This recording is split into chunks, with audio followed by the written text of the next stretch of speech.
So இந்த படம்லாம் ஷூட்லாம் முடிச்சுட்டு இப்போது ரீசெண்டாக இப்போது ட்ரெய்லர் வந்தது. எனக்குள்ளேயே ஒரு ஒரு சின்ன சந்தேகம் இருந்தது. சரி, உண்மையாகவே நம்ம கான்ஃபிடென்ஸோட பண்ணிட்டோம் அந்த படத்தை.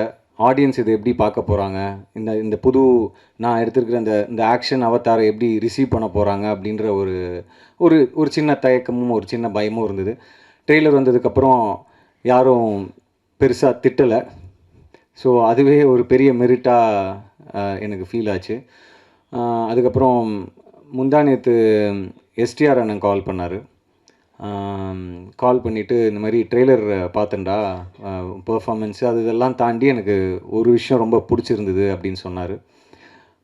உன்னுடைய பாடி லாங்குவேஜ் அண்ட் நீ ஒரு ஒரு ஆக்ஷன் ரோல் பண்ணுற, ஒரு ஹீரோயிசமாக ஒன்று பண்ணுறன்னும் போது அதில் ஒரு மீட்டர் ரொம்ப முக்கியம். அந்த மீட்டரை நீ அளவாக கரெக்டாக பண்ணியிருக்க அப்படின்னு சொன்னார்.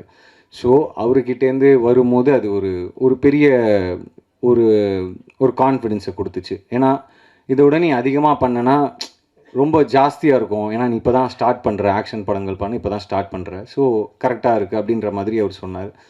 ஸோ ஒரு சின்ன கான்ஃபிடென்ஸை கொடுத்தது. ஸோ இது எல்லாத்தையும் தாண்டி ஆடியன்ஸுக்கு இந்த படத்தில் வந்து நான் முன்னாடியே சொன்ன மாதிரி, எல்லோரும் சொன்ன மாதிரி, இந்த பார்க்காத ஒரு உலகம். ஸோ ட்ரெய்லரில் வந்து நீங்கள் ஆயில், பெட்ரோல், டீசல் மாஃபியா இதை பற்றி தான் மேக்ஸிமம் போர்ட்ரே பண்ணியிருக்கோம் ட்ரெய்லரில். அண்ட் இதில் இன்னொரு விஷயமும் செகண்ட் ஹாஃபில் டிஸ்கஸ் பண்ணியிருக்கோம். ஸோ இது எல்லாமே ஆடியன்ஸ்க்கு கனெக்ட் ஆகும் அப்படின்னு நான் நம்புகிறேன். நான் எந்த ஸ்கிரிப்ட் பண்ணாலும் அதில் ஆடியன்ஸ்க்கு என்ன கனெக்ட் இருக்குது அப்படின்னு நான் எப்போவுமே யோசிப்பேன். ஸோ அது லப்பர் பந்தாக இருக்கட்டும், பார்க்கிங்காக இருக்கட்டும், இல்லை ஒரு லவ் படம் பண்ணால் கூட அதில் ஆடியன்ஸ் கனெக்ட் பண்ணிக்கிறதுக்கான விஷயம் இருக்கா, இல்லை எமோஷன் இருக்கா அப்படின்னு பார்ப்பேன். ஸோ இந்த படத்தில் வந்து நம்ம காலடி எடுத்து வைக்கிறதுலேருந்து, வீட்டிலேருந்து பெட்ரோல் டீசல்ன்ற விஷயத்தை நம்ம தவிர்க்கவே முடியாது. ஸோ அதுலேருந்து ஆரம்பித்து செகண்ட் ஹாஃபில் இந்த படம் ஒரு இஷ்யூவை பற்றி டிஸ்கஸ் பண்ணுது. ஸோ அதுவுமே அண்ட் ஈவன் த கிளைமேக்ஸ் நிச்சயமாக ஆடியன்ஸுக்கு கனெக்ட் ஆகும். இது மக்களுக்கான படமாக இருக்கும் அப்படின்றதுல எந்த சந்தேகமும் இல்லை.